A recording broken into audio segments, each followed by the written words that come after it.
sweldo versus commission. Bakit? Steady eh. Yung bang predictable yan.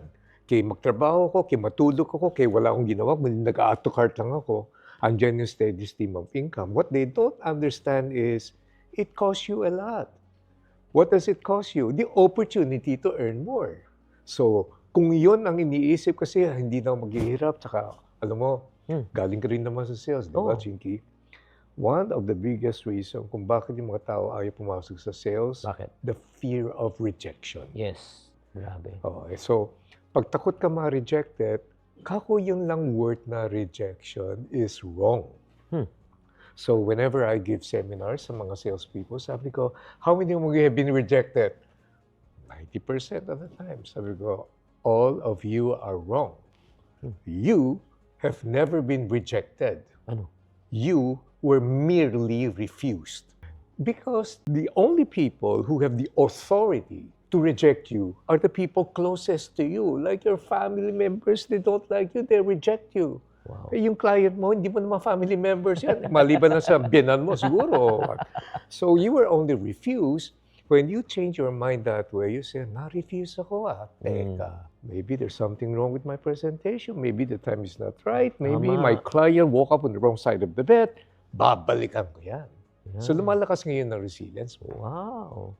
Dapat pagka nagkaroon ka nga ng probably refusal, tanungin mo yung sarili mo, ano yung pwede kong improve? Correct. Hindi yung, nako, hindi para sa akin. Correct, yes. So, okay, ito, controversial ng konti. Nangarap tayo na kumita tayo ng 1 million. When did you hit your first million? At what age and what year, more or less? Hindi ko alam, hindi ko maalala dahil lahat ng pera ko, asawa ko may hawak. But that is also a very nice principle. Why? Kasi gusto ko i-exercise yung aking strength. Na? Which is vision, creation. Look at the economy, communication. Yun. Mahilig ako mag-project, mahilig ako mag-conceptualize, mahilig ako mag-visualize. Eh, straight naman ni Lilia, yung ninang mo, Ilocana, yung humawag ng pera. And so, you won't believe me. I don't even know how much money I make in a year. Oh. But she does. Oh. But she never tells me. So that way, I'll just concentrate on my strength and I'll let Ilocana practice her strength.